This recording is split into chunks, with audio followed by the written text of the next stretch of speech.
Hello, everyone. I'm Mark Johnson, and my company, Artisan Restoration, just got a phone call today to let me know that I have the salvage rights on an old log cabin I found probably 5, 6 years ago. And I was going through my phone, getting rid of old numbers and stuff, and I came across this feller's number yesterday, and I called him up.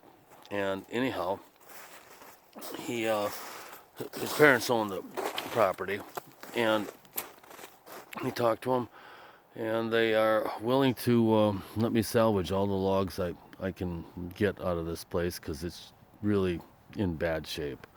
And anyhow, it's one cabin here that's about 16 by 16, pretty much all oak logs, which is what this whole grove is here. It's all oak. Um, it's a nice dovetail cabin. Uh, it's got a metal roof on it, which has saved a lot of the logs, basically. Um, it's got some old, I don't know, I guess it's an asphalt type of siding over the outside of it, and just nailed directly on the logs. So if there's any leakage, the water's trapped behind it, and it might be causing some damage. But then again, as I said, the roof is metal, so it's not like all the other roofs, like cedar and asphalt and so forth, that as they get older they deteriorate and they just leak worse and worse and worse. Um, this cabin here is a little bit bigger. This one's probably about 18 by 24. That wall in the middle is is a frame wall, and you can see that uh, chimney doesn't go to the floor. It's got the old style chimney support on it. It's got some floor joists that look like they're about 4 by 6s. And anyhow, the south side of it here is in terrible shape. You can you can see that for yourself. There aren't very many good logs here.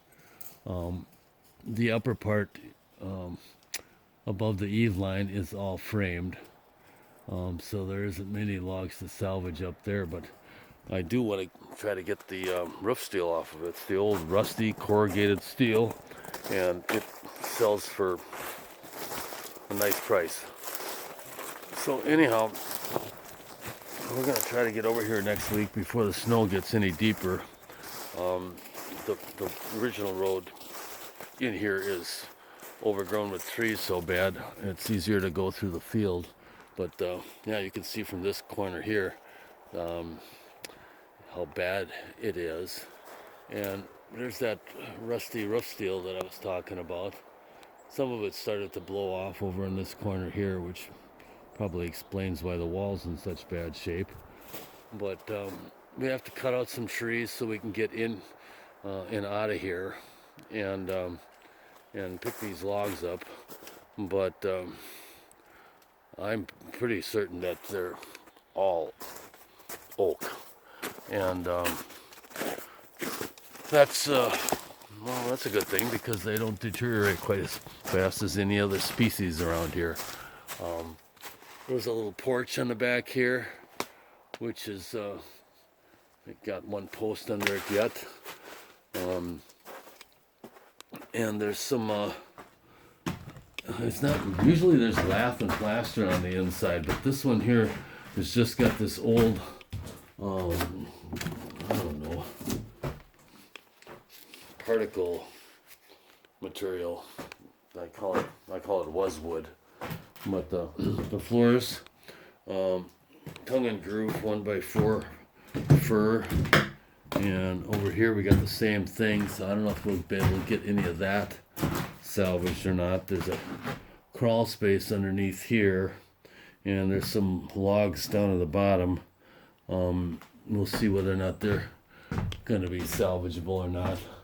But it's only about 30 miles from our shop, and it's a really great find. So anyway, there's one more thing I want to show you before we cut out, and that's an old hand dug well that's lined with fieldstone, and it's probably about, I don't know, 18 feet deep or something. I almost fell in the dang thing years ago when I was here, but that that must be where they got their water from. So anyway, this is a really cool find. I'm really excited to see how many logs we can get out of here so we can use it to repair some other cabins that we have. And I'll do a video when we take it down, so stay tuned, I guess you'd say.